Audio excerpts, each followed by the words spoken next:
never the one to write up a song for just anyone. I was always the one. Hi everyone, and welcome back to my channel. My name is Bethany if you're new here, and today I'm going to be going through my 14-week pregnancy update. I know it's been about 4 weeks since I came out with a new update, so I have a little bit to fill you in on and some things that happened this week that I'm really wanting to talk to you about. So first off, I'm gonna start with baby. Baby is now the size of a large lemon and is measuring at about 3.5 inches long from head to rump, which is crazy how fast the babies really do grow. It's absolutely amazing. And it's just super exciting to know that the baby can now hear my voice and can hear others around them, you know, like my daughter and my husband, and it's just really exciting to kind of get to that stage. Also, it feels really, really good to be out of the first trimester. It was just a huge relief for me. Now that I am 14 weeks, I can say goodbye to the first trimester and hi to the second one, which is definitely my favorite trimester of pregnancy because your bump is cute, it's small, you have some energy, you're feeling good, and your body isn't, you know, aching too much so far. So I am definitely showing a lot more. As you guys saw my bump, I am definitely showing, there's no doubt. And it feels really good, but also I don't fit a lot of clothes anymore. So I'm gonna have to go through my closet one of these days and get, you know, put some clothes away that don't fit anymore. I put on like a crop top and I'm like, what am I doing? I can't do this anymore. But I have to see these for after the baby's born at some point probably. Okay, so now I'm gonna go through some of the symptoms that I've been experiencing these past 4 weeks, or some that have recently started. And one of those symptoms is that I'm still feeling really tired. I'm really hoping that my energy will come back in these next 2 weeks, hopefully. I find around 16 weeks is when I really got my energy back, but I'm really hoping it's sooner than then, or it's sooner than that, just because I feel so tired still, having to take care of 2 kids, to take care of my home, work, everything is just, it can be a lot to kind of just push through feeling that exhausted. Another symptom that I've been having these past few weeks is acne started up. With my son, I didn't have any acne at all, but with my daughter, I had some really deep acne on my face, like right in here, especially on this side, and that has started up again, which I'm not really too happy about because I actually have a bit of scarring there on my face as a result from my daughter's pregnancy. Also, I've been getting a lot of acne, just like little bumps on my chest, which is frustrating because it's just like little red bumps. And then I'm also getting acne on my back. So seems like the hormones are definitely causing me to have a bit more acne, but in some ways that's okay. It's just another symptom of pregnancy. Another one that I've noticed, especially this past week, is that my chest is definitely very sensitive. And I have noticed that there has been some growth there. I find that at the beginning of the second trimester, that's when my chest starts to grow and I'm feeling a little bit more sensitive there. So that is definitely a good sign that things are moving along in this pregnancy. Some of my cravings that I've been having that kind of started like the last few weeks here is chocolate milk, like the store-bought stuff. So not the stuff that you like mix with syrup, like the real chocolate milk. That stuff has been so good. And I only drink milk when I'm pregnant because I kind of crave it. It's really interesting what your body craves when you're pregnant. But basically, another thing that I've been craving is just salty foods, salty and buttery foods. Like if anything has salt and butter on it, it's just the best. And I think I mentioned that in my last update, but that's still definitely true for me, that those things are like so good to me right now. Okay, so gonna move on to my care. So I actually had my first in-person midwife appointment. So because of our current situation in the world, I'm not able to have every single appointment be in person. And so my first appointment was actually over the phone.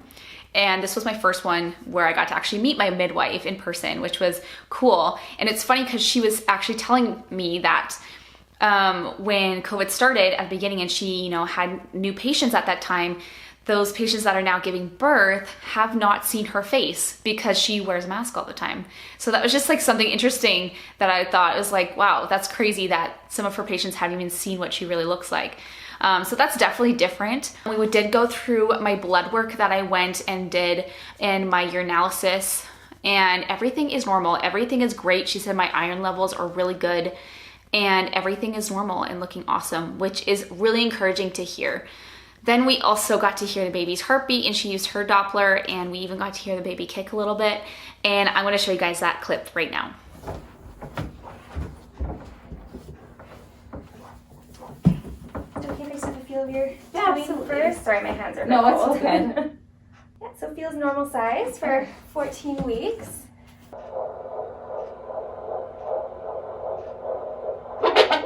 That's okay. Yeah. Perfect. Awesome. In the 150s. Perfect. Happy baby. Definitely hearing that kick was such a good validation for me, just because with my previous loss, I am always thinking about how baby is doing, and it's just so neat to hear that baby's doing well. So anyway, I do have my anatomy scan booked for February 18th.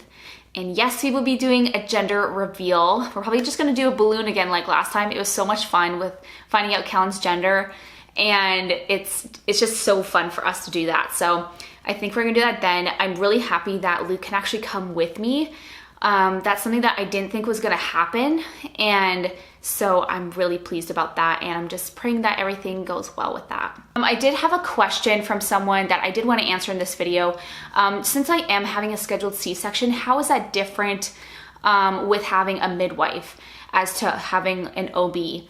And to be honest with you, it's not really any different. I do have to go see an OB for an appointment to kind of go over my C-section and some of the risks and things like that, and then to actually schedule my day.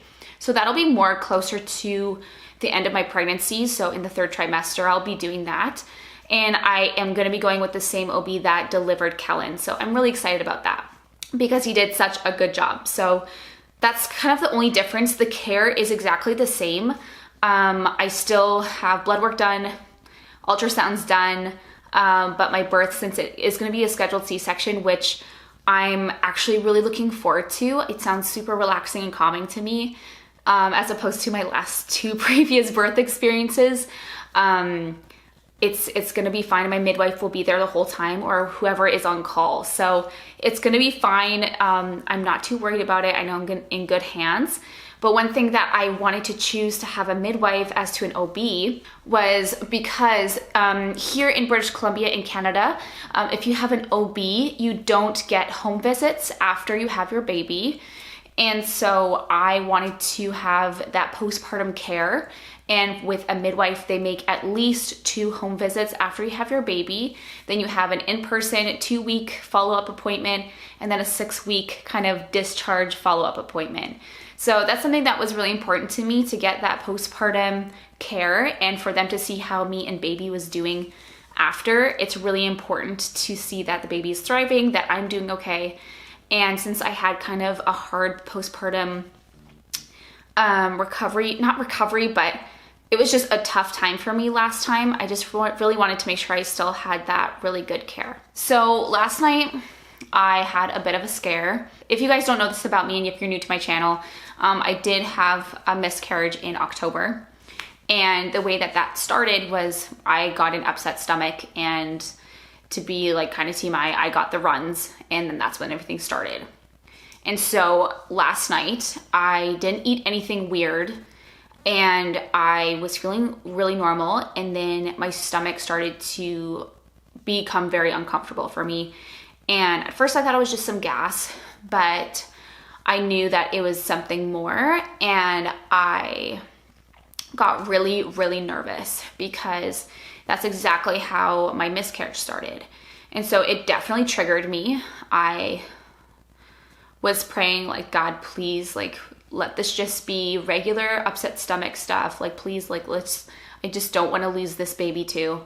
And so like, I went to the bathroom and everything, and I was just like constantly checking that there was no blood.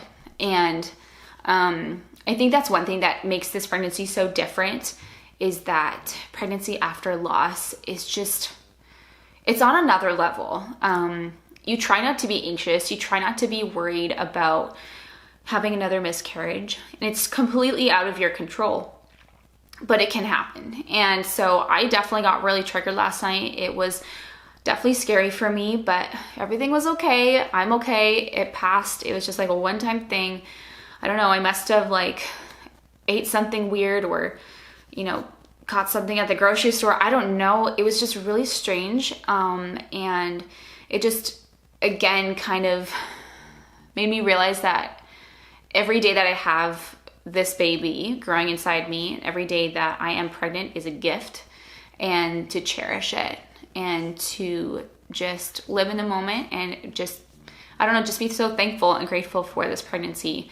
And I feel like I am so much more because of what has happened. So anyway, that's just like something that went on even last night. That was like a little bit scary for me, but overall, everything is good. I'm healthy, baby's okay, and I'm really looking forward to seeing them on that ultrasound in 20 weeks. So whew, I'm excited. It's gonna be good.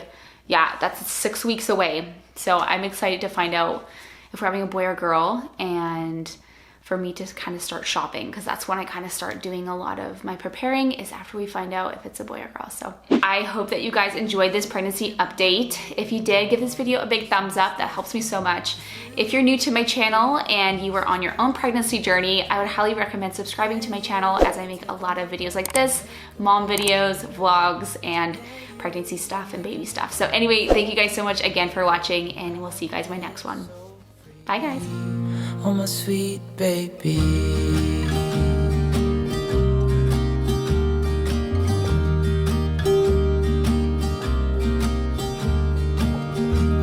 I was never the one to give up the ghost. No, I was so stuck. I kept on playing my part, wanted to give up, cause nothing was changing.